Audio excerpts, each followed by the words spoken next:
Chennai RK நகர் தொகுதிக்கான இடைத்தேர்தல் வருகிற ஏப்ரல் 12ஆம் தேதி நடைபெற உள்ள நிலையில் அங்கு தேர்தல் களம் தற்போது சூடுபிடிக்க தொடங்கியுள்ளது.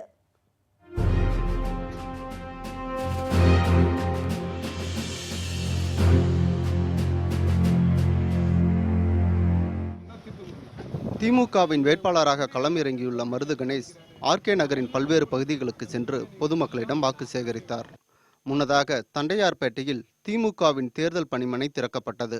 திமுக பொதுச் செயலாளர் அன்பழகன் முன்னிலையில் நடைபெற்ற இந்நிகழ்ச்சியில் ஏராளமானோர் கலந்து கொண்டனர். இதில் பேசிய மருது கணேஷ் தேர்தலில் நிச்சயமாக வெற்றி பெறுவேன் என நம்பிக்கை தெரிவித்தார். கடந்த 20 வருடங்களாக ஒன்றிணைந்து அவரது பிரச்சனைகளை பல்வேறு வகைகளை தீர்க்க பாடுபட்டுள்ளேன். இந்த வாய்ப்பு எனக்கு கிட்டியது எனக்கு கிடைத்த மிகப்பெரிய பேரு. முன்னாள் முதலமைச்சர் ஓ பன்னீர்செல்வம் அணியின் சார்பாக நிறுத்தப்பட்டுள்ள மதுசூதனன் ஆர்கே நகர் மக்களை சந்தித்து அப்பகுதிகளின் பிரச்சனைகளை குறித்து கேட்டறிந்தார். நான் வந்தப்ப ரோடு இருந்ததா, லைட் இருந்ததா? எதுவுமே இல்லை. அவங்கள கேளுங்க, அத்தனையும் போட்டேன். அதனால்தான் உரிமையோட மக்களை சந்திக்கிறேன்.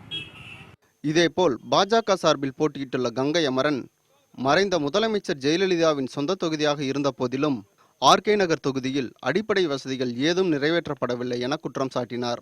எந்த கட்சி மோசமான கட்சி, எந்த கட்சி ஆட்சியில் இருந்து கொண்டு மக்களுக்கு உதவி செய்யாதது, எந்த கட்சி எதிர்கட்சியாக இருந்து கொண்டு தனக்கான ஆதாயத்தை தேடிக்கொண்டிருக்கிறது என்பது மக்கள் உணர்ந்திருக்கிற காரணத்தால் மேலே நடக்கக்கூடிய அத்தனை நல்லவைகளையும் மோடிஜி செய்யக்கூடிய அத்தனை நல்லவைகளையும் ஜனங்கள் அனுபவித்துக் கொண்டிருக்கிற காரணம், அனுபவிக்க போகிறதை தடுத்து வைத்துக் கொண்டிருக்கிற காரணத்தால் அந்த கேட்டை ஓபன் பண்றதுக்கு தான் நான் வந்திருக்கேன். அதிமுகவின் சசிகலா தரப்பு வேட்பாளர் டிடிவி தினகரன் வருகிற 23ஆம் தேதி பிரச்சாரத்தை தொடங்க உள்ளார். ஆர்கே நகர் தொகுதியில் பிரச்சாரம் சூடுபிடிக்க தொடங்கியுள்ளதால் தேர்தல் வரை இங்கு பரபரப்புக்கு பஞ்சமிராது என எதிர்பார்க்கலாம்.